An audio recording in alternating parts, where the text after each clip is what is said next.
Il est crucial de se documenter avant d'écrire son livre, sous peine d'avoir à tout réécrire. Il est notamment obligatoire de se renseigner lorsqu'on écrit un roman historique, une biographie, une œuvre de science-fiction, ou tout simplement qu'on souhaite avoir une approche réaliste. À moins d'entreprendre la rédaction d'un roman surréaliste, s'informer bénéficie à tous les genres, qu'on parle du petit fait vrai cher à Flaubert, ou d'un événement capital ayant changé le cours de notre histoire. Cela permet d'enrichir son récit, de trouver des sources d'inspiration pour étoffer son intrigue, d'éviter le hors-sujet, de paraître crédible et de rester cohérent. Il est important de noter que la recherche se fait en fonction du sujet de l'œuvre, de son genre, de son ton, de son objectif et que dans certains cas, elle peut prendre des années. Donc si vous comptez attendre l'âge de votre retraite pour écrire, commencez à vous renseigner maintenant. Pour les biographies ou les fictions historiques, il est important de savoir précisément de quoi on parle avant d'interpréter nos données de manière romanesque. Cependant, il est vain de s'imaginer qu'on pourra, en une œuvre, retranscrire fidèlement l'ensemble d'un monde, d'une époque, d'une personne ou même d'un courant de pensée. Au contraire d'un historien, dont le but est de recenser les causes ayant mené, dans son opinion, à telle ou telle conséquence, un auteur veut raconter une histoire à partir de faits passés. C'est pourquoi le but est d'en savoir le plus possible, mais de n'utiliser qu'une partie de ses connaissances. Le film biographique Molière d'Ariane Mouchkine est une perle du genre. Il nous replonge dans une époque, à force de détails, sans pour autant raconter la vie du célèbre comédien de manière exhaustive. Je vous le recommande d'ailleurs si vous faites des recherches sur lui ou son époque. Dans le film Marie-Antoinette de Sofia Coppola, nous pouvons relever plusieurs anachronismes, le plus connu étant un plan sur des converses roses, évidemment inexistante à l'époque de Louis XVI, mais par exemple aussi sa consommation de macarons. Ces erreurs, aberrantes dans une fiction se voulant véritablement historique, peuvent cependant être excusées par le mélange des tons de ce film, tourné comme un teen movie d'aujourd'hui. Ces anachronismes ne font que renforcer la comparaison de Marie-Antoinette à une adolescente pop et hipster d'aujourd'hui, et servent le message de fond. La jeune reine de France n'était qu'une jeune personne qui a été prise dans un conflit politique qui l'a dépassée. La recherche se concentre ici sur le personnage, son ressenti et les événements qui la touchent plutôt que sur les détails de son environnement physique. C'est le même principe dans la série Camelot d'Alexandre Astier, qui balance constamment entre nos convictions modernes et celles de l'Angleterre arthurienne pour faire tomber le mur culturel et nous faire réfléchir à ce que nous envisageons comme la norme. Cet aller-retour constant entre nos convictions et celles du passé permettent de déconstruire nos a priori sur ces deux époques, mais ne peut fonctionner que si on maîtrise son sujet, soit, dans le cas de Camelot, à la fois la pensée moderne, l'histoire celte et le passé romain. Le triple de travail par rapport à une fiction historique ordinaire. À moins que vous ne comptiez faire lire vos textes à personne, vous n'écrivez pas en cercle fermé. Vous devez le respect à vos lecteurs et par conséquent, vous leur devez de vous renseigner pour ne pas vous porter préjudice. Et par exemple, le thriller historique porté à l'écran, The Da Vinci Code de Dan Brown, compte Silas, un personnage albinos. Très bien. Silas est un meurtrier fanatique, ce qui pose déjà problème, car la majorité des personnages de ce type sont présentés comme malfaisants. Le Da Vinci Code est le 68e film depuis 1960 représentant un méchant sous les traits d'une personne albinos. Pas étonnant que Silas soit stéréotypé, c'est-à-dire pâle, les cheveux blancs, les yeux rouges, puisque c'est le cliché qu'on retrouve dans la majorité des œuvres représentant ces personnes.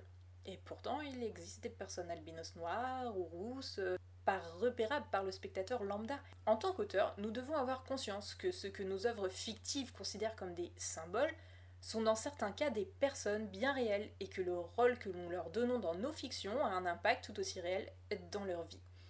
Dans le cas des personnes albinos, entretenir leur statut mystique en mal et en bien conduit littéralement à leur meurtre.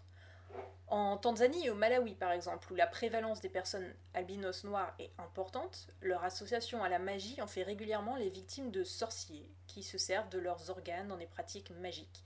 Pensez au mal que vous pouvez faire en accentuant des superstitions néfastes ou mortelles. Pensez au bien aussi, au fait d'offrir un angle de vue neuf et positif sur une part méconnue de notre humanité.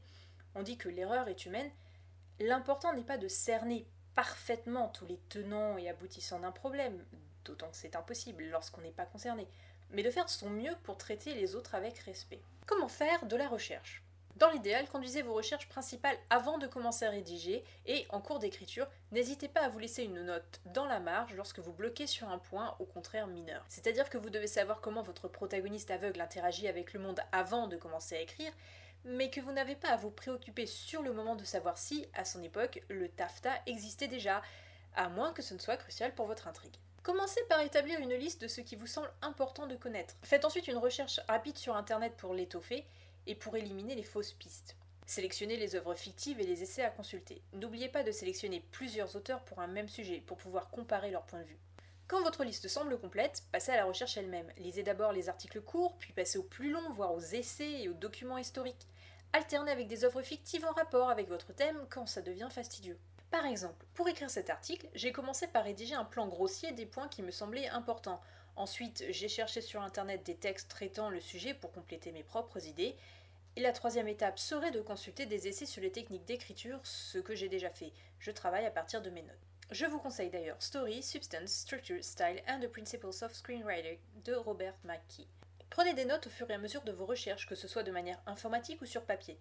Regroupez-les et classez-les de la façon la plus facile pour vous de vous y retrouver ensuite. Si vous vous engagez dans la rédaction d'un roman historique et que vous lisez des ouvrages conséquents, faites-en des résumés, regroupant les points importants pour vous, les citations qui vous intéressent, les idées qui vous sont venues, et notez la page où vous pourrez retrouver chaque élément pour ne pas perdre de temps ensuite si vous devez y revenir. Sur internet, relevez les liens pour vous y retrouver facilement. Faites-vous des dossiers de recherche sur votre navigateur pour y ranger les articles consultés ou à lire. Pour les supports matériels, notez le titre, l'auteur, si possible la section où la page se trouve l'information qui vous intéresse. Personnellement, je fais un peu de tout et j'imprime certains articles que je regroupe dans des classeurs. Plus vous serez organisé en amont, moins vous aurez de mal à retrouver l'information plus tard. En fiction, cela implique de lire des romans les plus pertinents sur le même thème et de consulter d'autres médias tels que le cinéma. Mais ne lisez pas tout. Si vous écrivez une fiction sur les vampires, sélectionnez-en en fonction de votre œuvre. Pour une fiction historique réfléchissant à notre humanité, tentez les chroniques du vampire d'Anne Rice. Pour un roman gothique victorien, jetez un œil au film Crimson Peak de Guillermo del Toro, sans croqueur de coups, mais dans l'ambiance. Consultez également les ouvrages de non-fiction sur les sujets qui vous intéressent, d'autant plus que leurs propres sources peuvent former un point de départ pour les recherches plus avancées. Commencez par les articles courts, qui vous permettront de vous guider précisément dans votre recherche, par exemple sur internet. Une fois que vous saurez exactement les points que vous devez approfondir, vous pourrez vous lancer dans les lectures plus fastidieuses comme les essais académiques. Finalement, si vous écrivez un texte qui se doit d'être exact, tournez-vous vers les documents historiques provenant directement de l'époque qui vous intéresse. Témoignages, autobiographies, livres, récits oraux de l'époque, mais aussi les livres de contes, les articles de journaux. Vous pouvez en trouver dans les archives nationales et certaines bibliothèques. Si ces documents n'existent pas, ou que vous parlez d'une période précédant l'histoire écrite, faites un tour dans les musées pour en déduire de vous-même ce que pouvait être la vie à cette époque. Rendez-vous sur place, surtout si vous parlez d'un pays de nos jours, de manière à vous imprégner de l'esprit du lieu et à recenser des sensations que le papier ne peut transmettre. Le son, les odeurs. Si vous n'avez pas les moyens de voyager, lisez les guides touristiques, consultez des banques d'images et les cartes internet comme Google Earth. N'oubliez pas que via internet, vous avez accès au savoir de millions de personnes. Personnellement, je cherche des témoignages directs dans les forums dédiés et sur YouTube où des personnes partagent leur expérience. Certaines offrent même des conseils sur la manière d'écrire des personnages avec leurs particularités et leur expérience de vie. Faites également appel à votre expérience personnelle. Il ne s'agit pas d'introduire une personne ou un lieu existant dans votre histoire, mais de vous en inspirer. Par exemple, mon personnage Marie Moravec dans L'eau vive est né d'une rencontre avec une militaire bien vivante. Utilisez votre imagination pour regrouper toutes vos expériences dans une seule scène en reproduisant les bruits, les sons, les odeurs, les sensations tactiles, comme un patchwork géant de votre vie. Pour conclure, voici quelques œuvres informées et informatives que je vous conseille vivement. Pour en apprendre plus sur la cour de Versailles et la mystérieuse Madame de Maintenon, la biographie L'Allée du Roi par Françoise Chandernagor. Pour frémir devant le passé atroce de la royauté française, Les Rois maudits de Maurice Druon, qui a inspiré Game of Thrones à J.R.R. Martin. Pour se rendre compte que depuis la Rome antique, la politique n'a pas beaucoup changé, la biographie romancée de Suétone, La vie des 12 Césars. Et en fiction sans prétention, Les fourmis de Bernard Werber. Merci de m'avoir écouté, passez une bonne semaine et salut! Mais oui, t'es belle. Oui, ma boulette. Tu veux dire bonjour à la caméra? Regarde. Oh. Embête pas mon micro, Bouboune. D'autant que c'était impossible. Non, Boubou. Tu l'as chopé cette mouche? Ah bah elle est là.